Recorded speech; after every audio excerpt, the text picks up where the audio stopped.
Vuruştuğunda kara çelik öz Namerde kılıcını muhtaç eylemesin. ahir sonu Arayı açtı. Soyun fetihlerle yönelsin diye tuttuğumuz yurdu, yüreğimize kazıdığımız töremizi kim bozar? İşimle, tırnağımla kurduğum son Türk devleti Selçuk. O vakit bu kutlar bu yoldan yürüyeceğiz. Kut bir kınada iki kılıç girmez. Nasıl?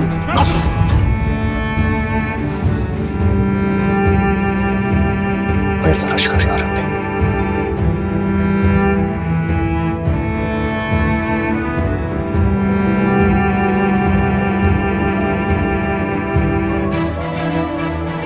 Rabbim, o mübarek onuların sözleriyle yürüsün. Ayağımı sabit kıl. Yolumu aç.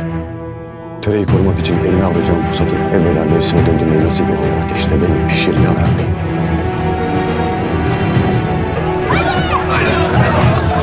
Haydi Tuğan haydi. Yürü kardeş. Hadi Karaylı. Konuşmaya sonra atlar. Olamaz kalk hadi kalk. Sırası değil haydi. Hadi kalk hadi.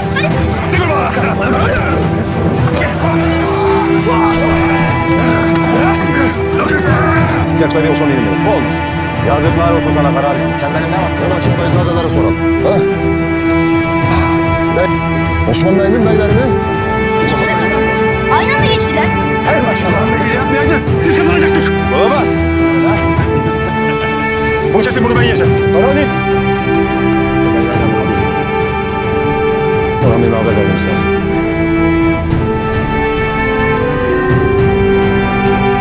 Oğlum, cendereden nasıl?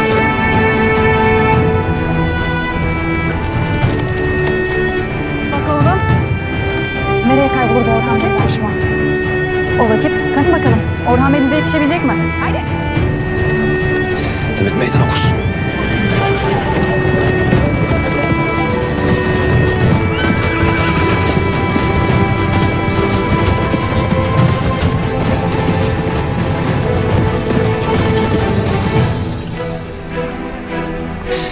Bir kında iki kılıç durmaz.